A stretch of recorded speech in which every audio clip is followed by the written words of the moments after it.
Hey everybody, welcome to Fuelcast TV. This is our channel where we like to talk about everything freedom, unity, entertainment, and liberty, all encompassed into a bunch of different stuff that we like to do.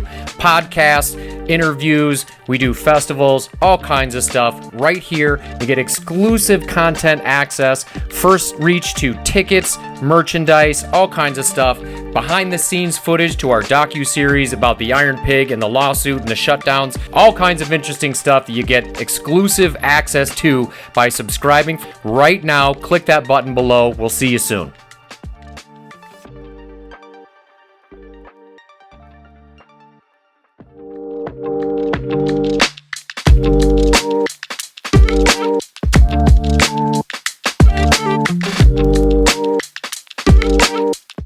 Welcome to this week's episode of Fuelcast. I got the pleasure of playing in a local tournament here in Gaylord last week, one of a very unique, one-of-a-kind event.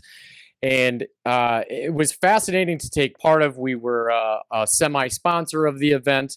But I thought I'd reach out to Tim Corser from 517 Golf and have a little conversation. You know, I come from a golf background, so I've done plenty of these tournaments the last couple of years. We've done some festivals, so, I was real curious to talk to Tim. I mean, this was a monumental undertaking on his part, 517 Golf. And it was pretty cool to have John Daly in Gaylord, Michigan. Thank you for setting aside a few minutes to have a chat with us today. But, a lot of people don't really know the whole history of what happened with having to move your tournament from Polecat, and I've heard some things, read some things, but I kind of wanted to go right to the horse's mouth, the source, and I'd love to hear the whole story, and as long or as brief as you want to describe the whole train of events that happened.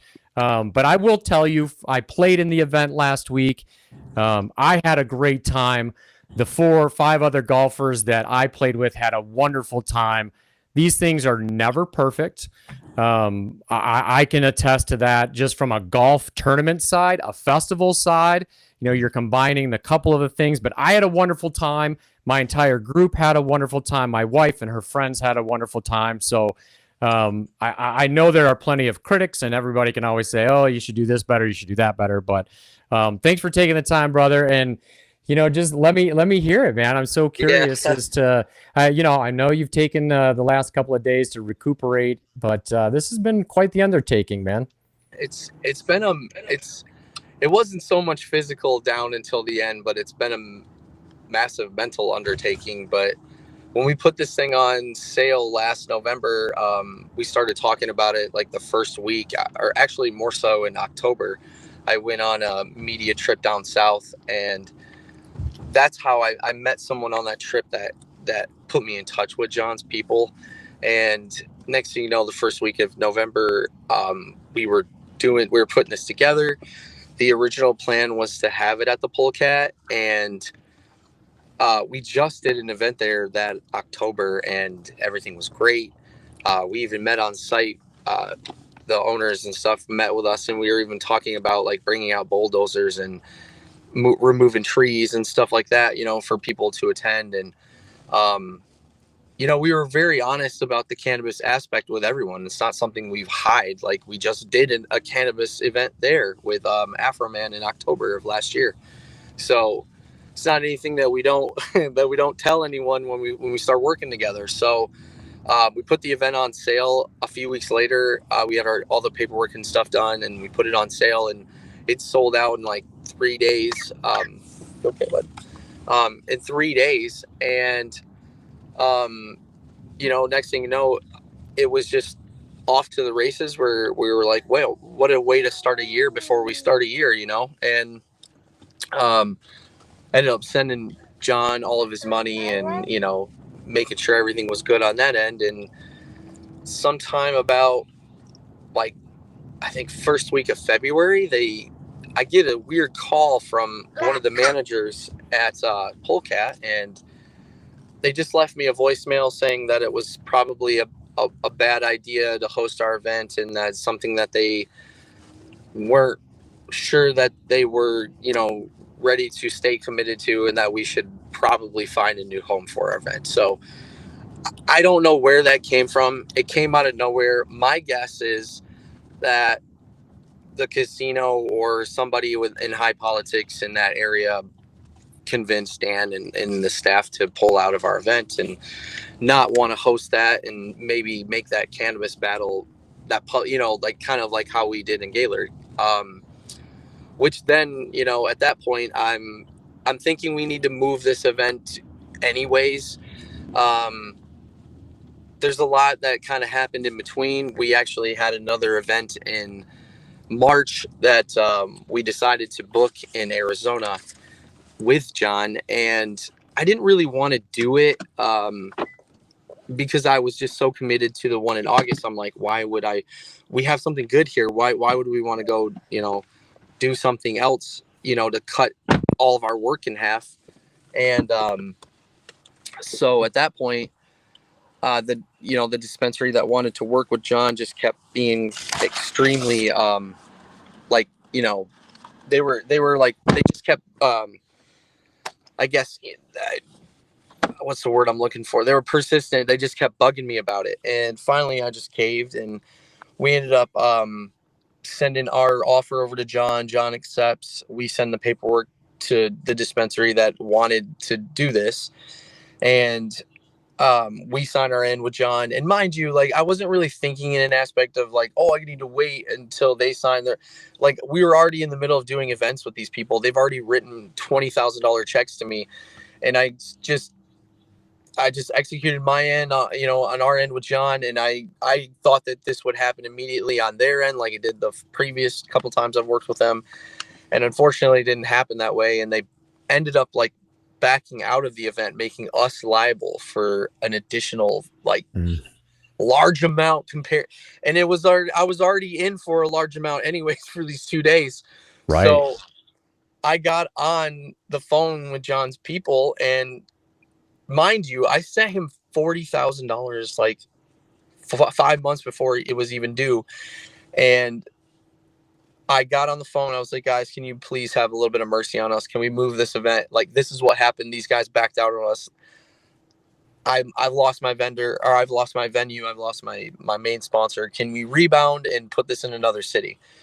And at that time we had never met John, and he basically told us to get bent. And we ended up having like an X amount, which was already a lot. And then you already have to add another fee onto that. And at the same time, like, we're moving this to Gaylord, and that's when the witch hunt began on us. And I'm like, I don't even know how, we saved this or even got through this event, because at that point you're looking at like $120,000 just to bring him.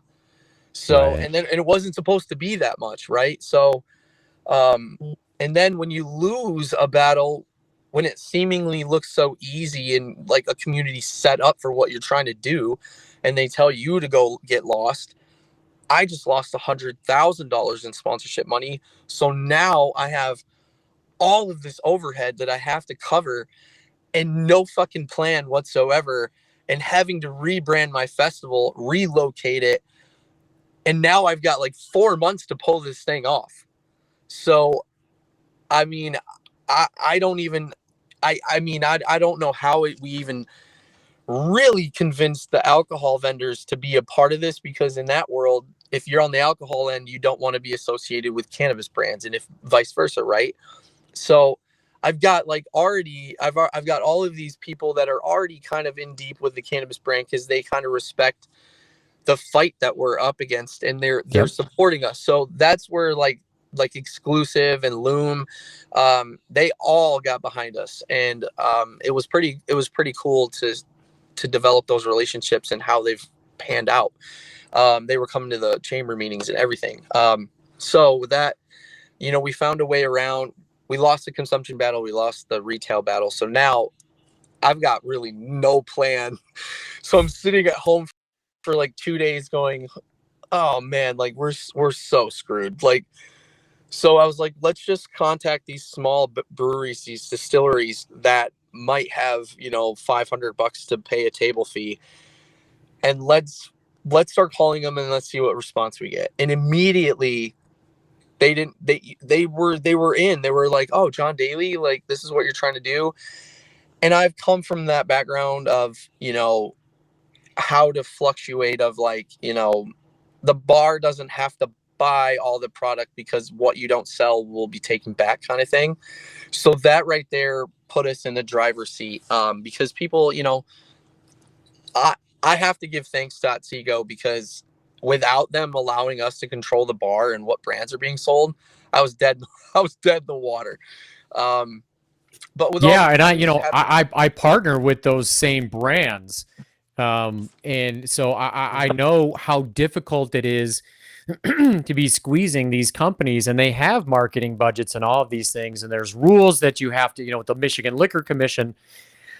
So it's not easy. And, I know Long Drink was a big part of it. Of course, Good Boy cocktails, Good Boy vodka was a huge part of it. And those are wonderful beverages. We're carrying them here at the Iron Pig, but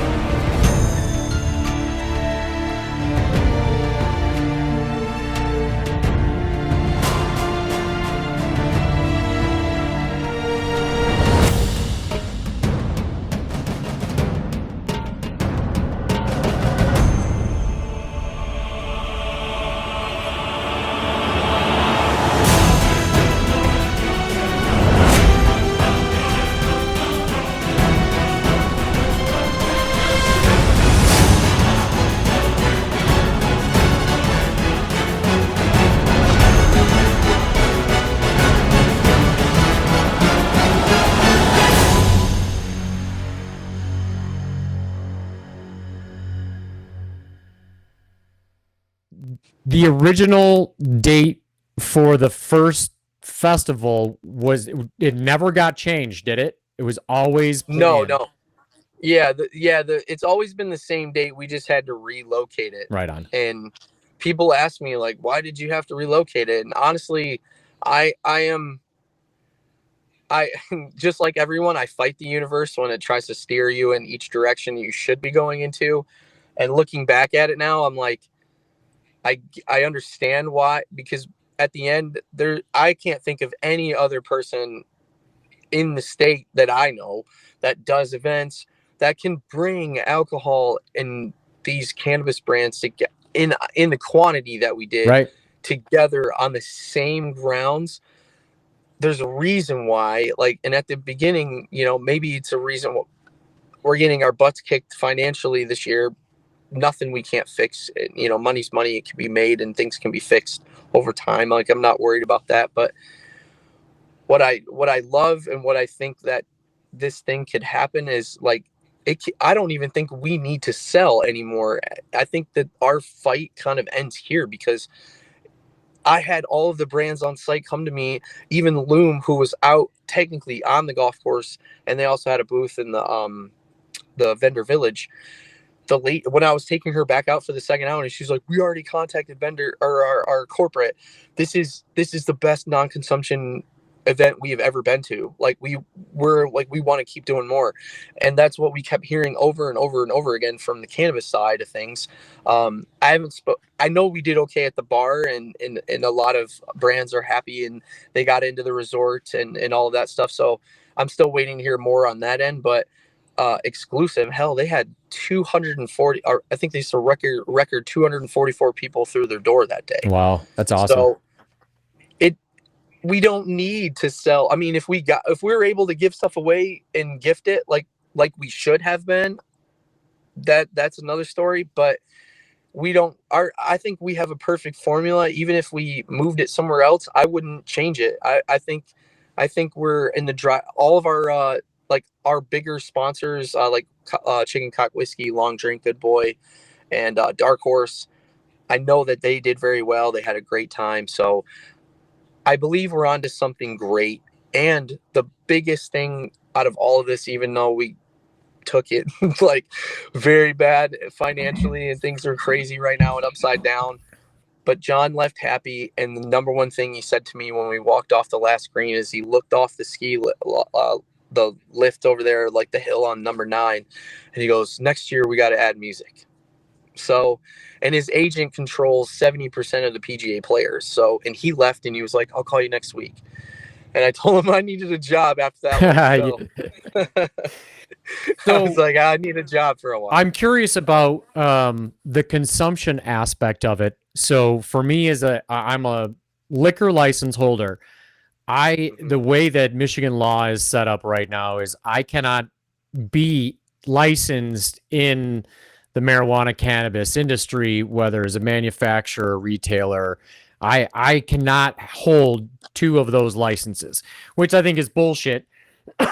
But that's a fight for another day, right? But this is part of the reason why I'm interested in the consumption aspect. So I was, we both know Al Witt, who's on city council here, and he's got an amazing story, which a lot of people are going to hear a lot more about.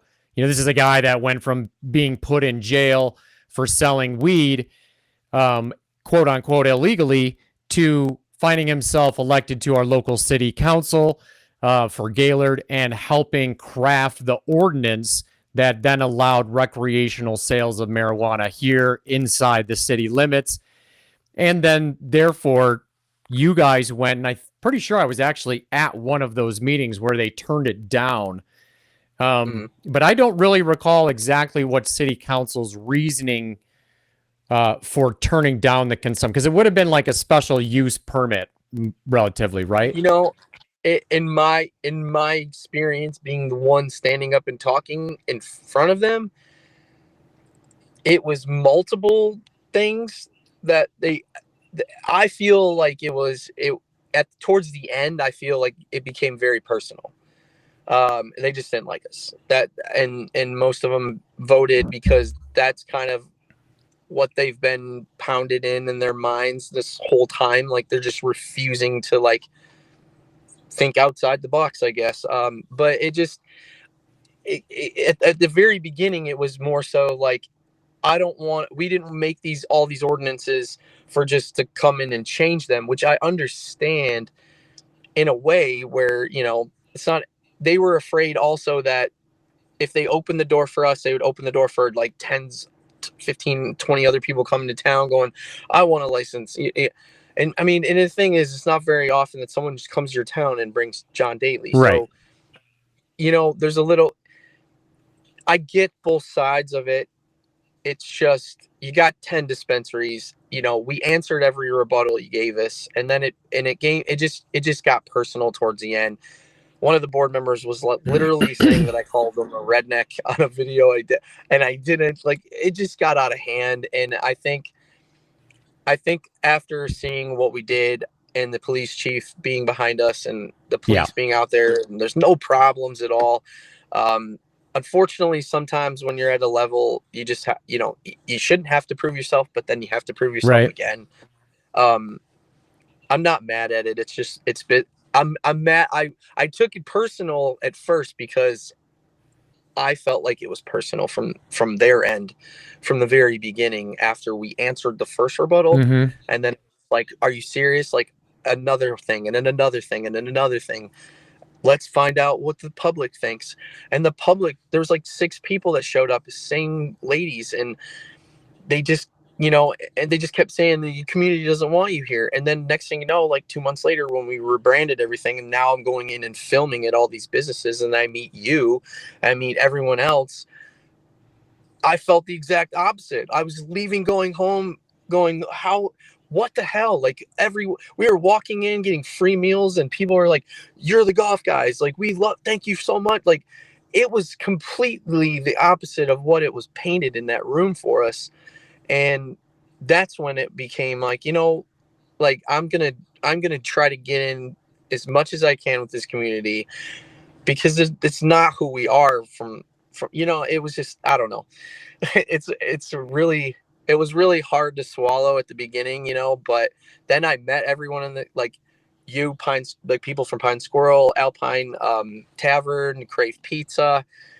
It was just, list goes on, and you're like, I mean, now my girlfriend and I are wanting to move to the community. And it's crazy that you want to like move place that you thought like that didn't want you. So I don't know. I mean, I'm not here to say I told you so, and I'm not here to like, I'm grateful that I got to meet everyone and the journey that we're on, because it definitely paid a price on the financial end, but there's so much more to gain in the future, you know, over the next couple of years that we can do with this thing. It's heartwarming to hear those comments. I'm disappointed, you know, with a few things and a few reactions from our community, but you know, they're within their rights to say those things. You know, there was a lot of the same comments were made during the ordinance process, especially when they said that we weren't the city wasn't going to cap the number of retail shops that they were going to allow. But what a lot of people didn't know is that that's what the other communities were getting in legal battles with, limiting the number of permits and all this other stuff. So I heard a lot of those same comments at first. And, you know, once the pot shops opened and people realized that they weren't going to be on every single corner, even though there was probably one more than, you know, some people wanted. Tough shit. That's how it goes, right? Yeah. So it takes events like yours, people like you, to push the boundaries a little bit. I can relate, you know, we kept our restaurant open during the pandemic, and a lot of people statewide, a lot of people in my own community were saying those same things. My own friends, I lost a lot of friends over some of this COVID stuff, and not a single one of them ever really bothered to ask me why. So I understand some of those feelings where you're like, what? Why are these? They don't even know me. Why are these people saying, you know, negative things, yada yada? You know, they don't understand, you know, what it takes to put a golf tournament together, let alone a festival. I mean, you basically put together a concert, a festival, and a golf tournament, really without the music. But when you add in the John Daly stuff and you add in Braylen and you've got Darren and you've got a softball game, Yeah. you know, there's a lot of moving parts to this thing. And you know, a lot of props have to be given out for taking on the cannabis thing to begin with, taking on the undertaking of bringing in John Daly. We did a festival a couple of years ago where we paid to have Dave Landau, Comedy Central comedian Dave Landau, come in, Michigan native, and he wasn't cheap. And Dave is such an amazing dude that we ended up turning this festival to a tornado relief fund because we had a tornado blow through here.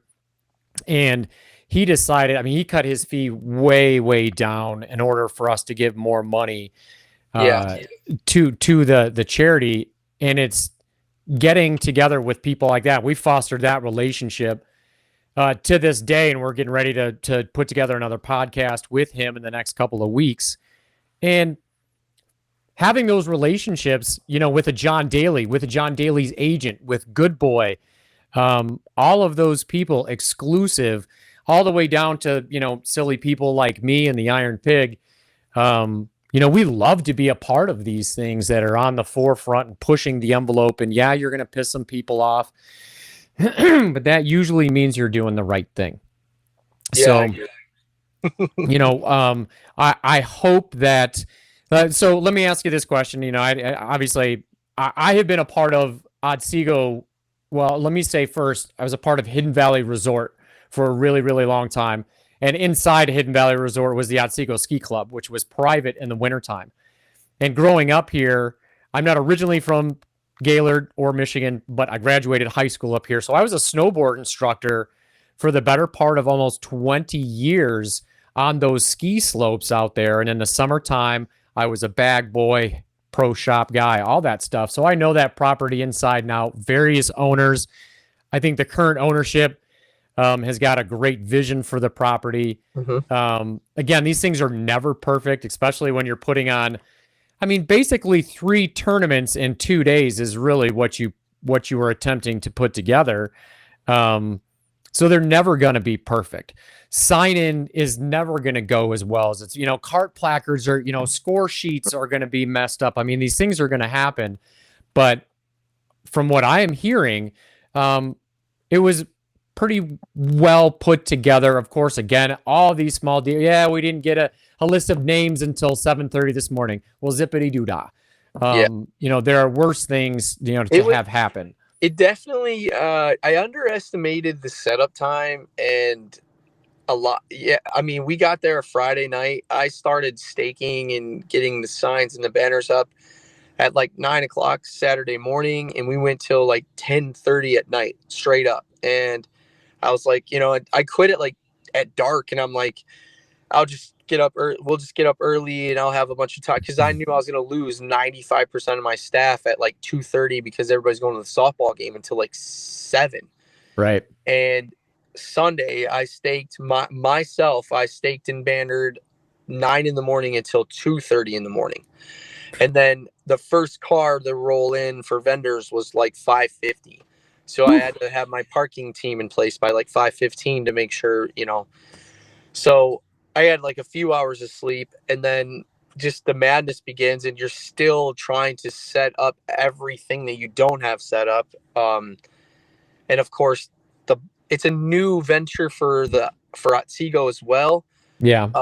Yeah. So for anybody listening, we're talking about Otsego Resort, formerly Otsego Club, formerly Hidden Valley. Beautiful, beautiful property. 2 amazing golf courses. People, it used to be called Hidden Valley for a reason, because you don't know. You step out onto the edge and you see 25, 30, 45 miles out into what's the Sturgeon Valley. And it's one of the coolest spots in Michigan. So quite the venue, and a sprawling venue at that. So yeah, staking and all of that stuff. But I mean, what a place to be able to expand. I mean, so are you planning on doing this event again, or another event again at Otsego? Or are you thinking about changing it to a different venue, or you're not sure yet? I mean, I love the place. They treated us very well. I love Kim, Tracy, Kathy, Gary, everybody there. I want to. They love my family. They treat us so good. They're really good to my little boy, which is like the only thing I could ask for. They put us up a few times this summer to like come up and do community stuff and work on the event. And even though the golf course isn't, they got 2 golf courses. I wouldn't say it's not A+. The tribute to A+, but it's not set up for what we're trying to do. You can't send people out on the tribute. Right. They'll get lost. You'll have to send out a rescue team. Yep. It's like 7 miles out to the first tee box, or 7-minute cart ride. But anyways, like switching up the 9s and having number 9 be 18 for that tournament and having John finish on that hole. You're right. It's the most beautiful view out there, other than being at couple other places like Treetops. I want to bring it back there. I've sacrificed pretty much everything I have. So yeah, I want to see it through, because there's nothing like 5 years from now going, look what we built when the odds were against us, and we never left. Like, we never gave up on the place that gave up on us before they even know us. Yeah. So that's a lot to say about a person that stays somewhere where they're not wanted and keeps banging their head against the wall until the people are like, please don't leave. But like, I want to say, I want to come back. I know that we mission accomplished as far as, making Daly's people John being happy, John saying, I want to come back. That next year, he kept mentioning next year we should add music, like, and I had a buddy of mine who's a business owner that bought the spot to play with him and sponsored that spot, and he could not be the most perfect person to like play with him, and they had a blast. So I got to give credit there. They were trash talking off and having a good time. So, it's a perfect place, and I really hope that we can work it out and come back. If we can't, I intend to do this festival again, because we're at a point where, I said this to my wife the other night. I'm like, how do we lose everything we have, but we left here gaining like everything we needed to gain except for the finances, I'm not saying that he's coming, and I'm not saying that all of these coming, but the people that we're working with left happy. That's my mission accomplished. My mission is also like, there were certain small things, like a lot of the people don't know that it costs more than a house to bring this guy to our town, to the town, and with all the mishap, that's not their problem. There are certain things where I didn't get certain products on time because of the financial aspects to get them here overseas on time. So they're arriving next week kind of thing. And I'll make that right with the golfers. Like, those are things that we can fix. And, with a little bit of rebounding and regrouping, next year, those things won't be a problem. And there are different ways that I feel we can add more value to the event. Like, this isn't a knock on the venue at all, but halfway through we had to renegotiate because I'm like, this is crazy. Why am I paying? Why are all these outings paying this and I'm paying?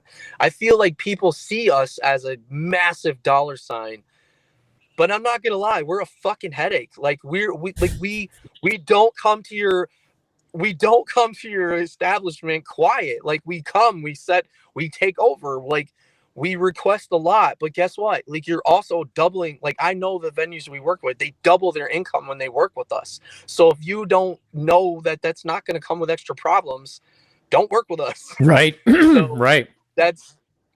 I'm just saying, like, so those are things that, like, have to be ironed out. Well, and I'll tell you too, honestly, this is just my personal point of view. When you're doing a first time event,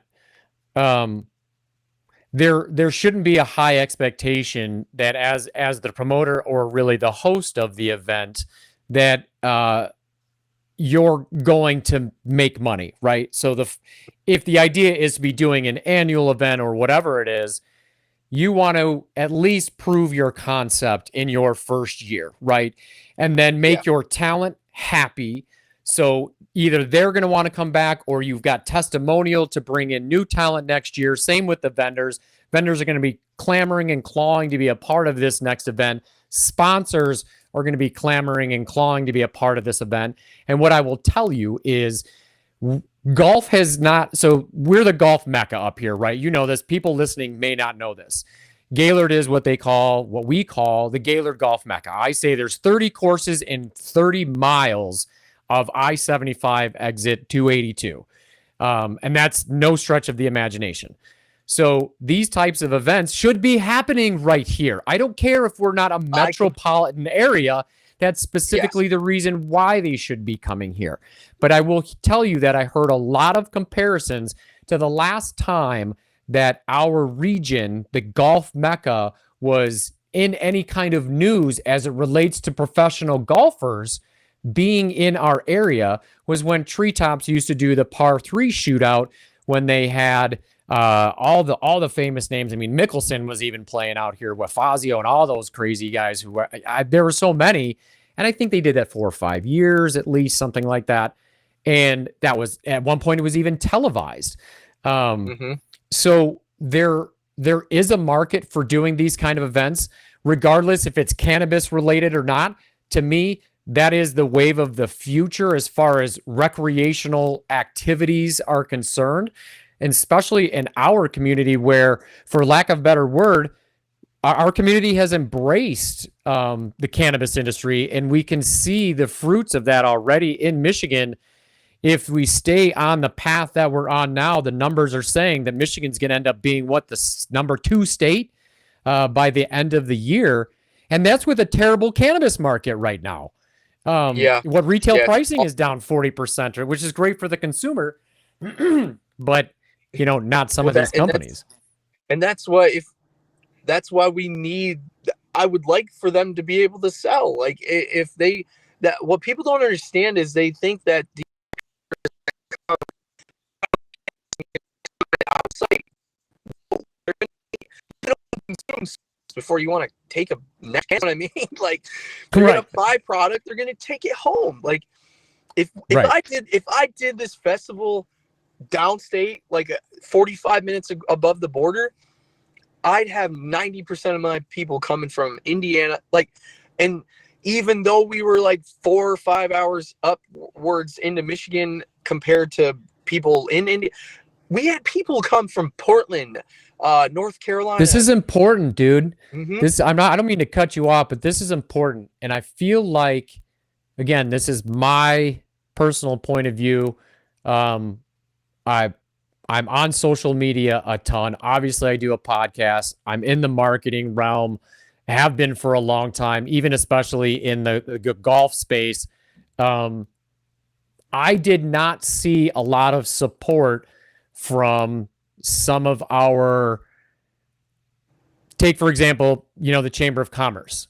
Mm-hmm. I don't think that they were really involved. Our Gaylord Tourism Bureau, which also promotes the Gaylord Golf Mecca. I didn't really see them embracing this event. Is that what you saw on your end too? I love the Tourism Bureau. I've always been supported by them. So the problem is the chamber leads everything. So if the chamber decides that they don't like us and they don't want it, even though people below them support us, they can't really come out and their members, their dues paying members. Yeah, they can't publicly say it, which I understand and I recognize that. So I don't hold that to the people that are on the board that I know, because I know that they love and I know that they want me to win. Guys like Paul and Christy, I love them. I know that they supported us, but I also know at the same time I kind of have to come in and do my thing. And then if I prove myself, which I believe we have, then now I believe that they have some ground to walk on. Because when I go into the next meeting, people like yourself, people like from Abby's Bistro, everybody that I spoke to before I left town that I know had a little bit of, if not a lot of increased business over that time frame, is gladly ready to come to the next meeting if we decide that's something we want to do. So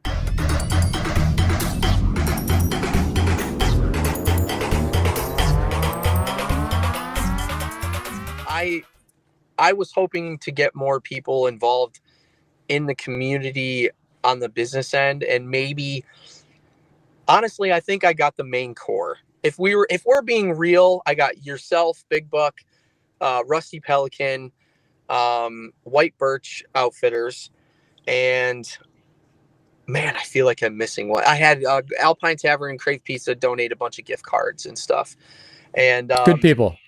Yeah, those are all the main core. All I wanted was the Alpine Chocolate House, because I wanted those chocolate covered potato chips are amazing. Oh my god, I have to get it. I'm like I'm like an apple here. I've consumed so many of them this year, but that's it. I mean, I wanted more support community wise, and hopefully, we handed out a bunch of free tickets out. We didn't get the attendance I wanted, and financially, obviously, but I know the only people that were unhappy were some of the golfers, and recognizing real. All my vendors seem to be happy. All my people that attended the event, the spectators seem to be happy. John was happy. I know Otsego made money, so in the end, after all this is done and wrapped up, they're going to be happy. And I know a lot of community in the businesses in the community were also doing very well. So mission accomplished. I'm going to take some time with my family, go back to the basics and go back to my customers that actually helped me get here. Like a lot of $600 and $1,200 that we charge to do this. And hopefully with that being said, that's not something we wanted to charge. It's kind of like, when the celebrity is like, this is how much we have to, that we want. And I decide that's a risk I'm willing to take. Then I got to charge those price points, and those are something where the things that we couldn't provide, a couple of things in the package that we'll make right. Like I said, those are easy things next year, where I think that if you sign up next year and you pay that amount of money, you should be able to play at least 2 days. So we're going to extend the amount, the length of the tournament, even include a hotel room, and have not only John play the last round with everybody in the tournament, but have like a really if we could make it happen legally, I would like to have a cannabis infused dinner. But at that point, I know the way that it's supposed to be set up, that we've learned in the rules and regulations, you cannot have the chef make it. You can just add it. So that allows people that aren't into cannabis and don't want to eat it, they can still be in there. So there's all these things that like our team, like even though we're exhausted, my team left there so wore out there, but they were like, I want to do it again. I can't wait to do it again. Like this is what, and so we've been spitting out ideas and stuff, it's inspiring to know that you just begged your friends like 4 months ago to stay. Yeah. They want to do it again right now. Like it's so crazy. Like, so I'm thankful that my friend, I got to say that I'm very grateful that I have, like you said, like when you go through stuff, you find out like who your real friends are and you have to leave people behind. But that's just the life filter, man. Like, and then when you have a lot of good people in your corner and all the people are weeded out, that's when you become super successful. So I feel like we're close. Yeah, you build that team up, and my one thing I do remember kind of taking away, because I did have a talk with Chief Clays, our chief of police for City of Gaylord, after the meeting that denied the consumption permit. I've had some relatively similar conversations with we have the social district downtown, which allows you basically an open intox beverage, really. So you can take a cocktail from my bar and you can go across the street to Crave likewise. So we've had these conversations about the community, and they suspend that during Alpenfest, and which is a little bit counterintuitive, but I understand why. So we have these conversations about, just baby steps. And, some of the things in the ordinances or the marijuana ordinance, they're really hesitant to start changing and this, that, and the other. And they've said those exact same words to me about, if we allow you to do it, we're worried about, then we have to let the next guy do it, which is kind of bullshit. But again, I kind of understand where they're coming from. But I feel like now that you have had a successful first year where nobody was arrested, there was no belligerence, there was no issues that I am aware of.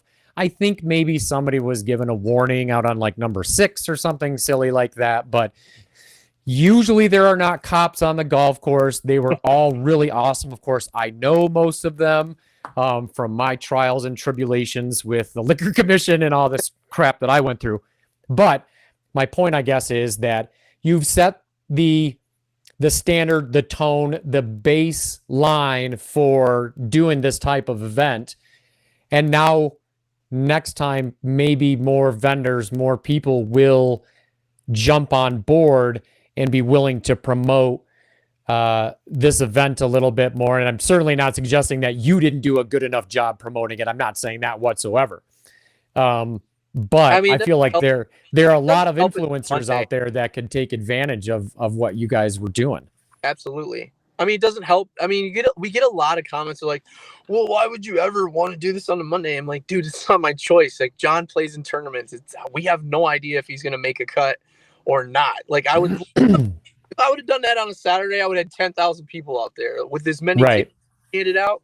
So, and that was going to be one of my other questions, is whether or not, if you felt like maybe the day might have contributed to, not having quite the attendance that you wanted to.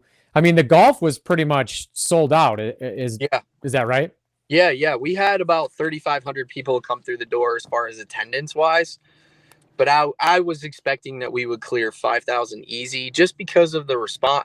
Honestly, next year, I might just make it free, free to come in, I mean, not with parking, but like just free entry. Right. I don't know. I mean, so you'd consider a different weekend? Would you consider, something middle of the summer versus August, or? It's hard to say because John only comes to Michigan once, and it's at the end of August. So if we do it again, I'd have to, his agent is the one that, in my opinion, I would like to switch gears and get Ricky Fowler.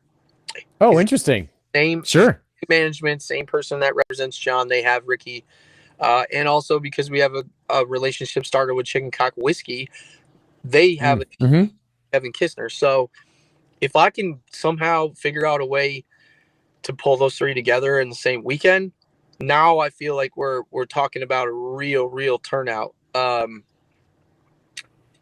It just depends on schedules. But yeah, what people also don't realize, I was 5 seconds away from being able to get Kid Rock to show up this week.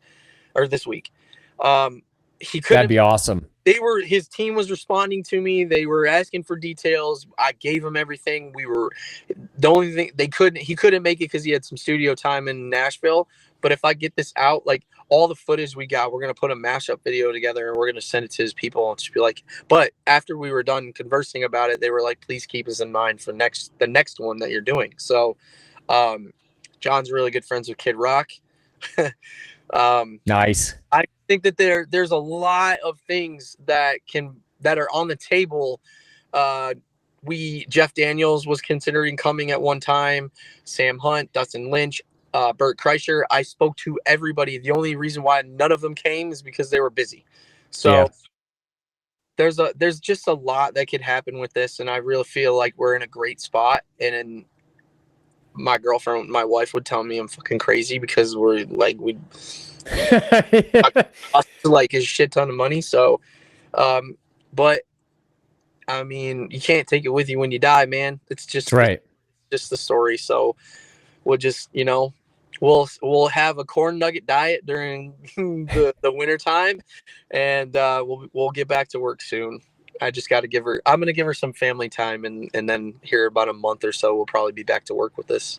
You got to keep the women in your life happy, my man. My wife says the same thing. She goes, I don't know why you keep doing these things. And it's like, the euphoria of, putting on an event that people are having a great time at is in knowing that, this was your brainchild or your idea, or you brought this group of people together and people are having an experience that they'll remember for the rest of their lives. Yeah. I mean, I got to talk to John Daly and about barbecue with John Daly.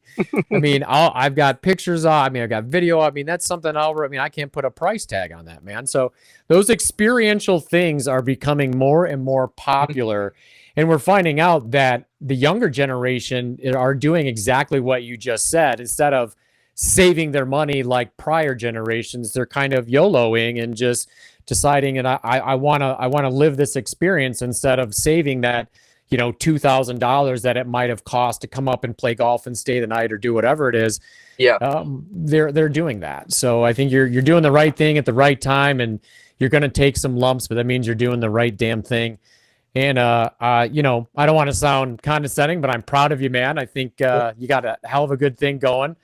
Don't let anybody discourage you.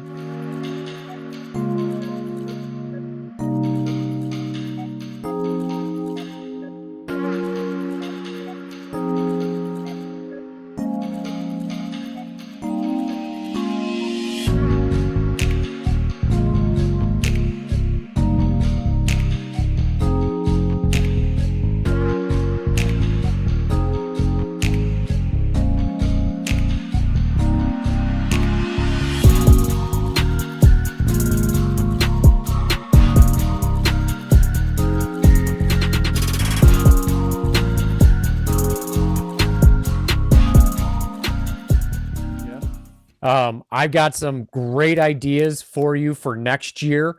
I've got a team of people that can help you turn this thing to the next level from locally up here, from things that we know that work, some ways that we can pre-sell, whether you're pre-selling rounds, pre-selling tickets, pre-selling parking. We've partnered up with a company that does some really amazing things in the social media space with selling tickets, T-shirts, any kind of thing.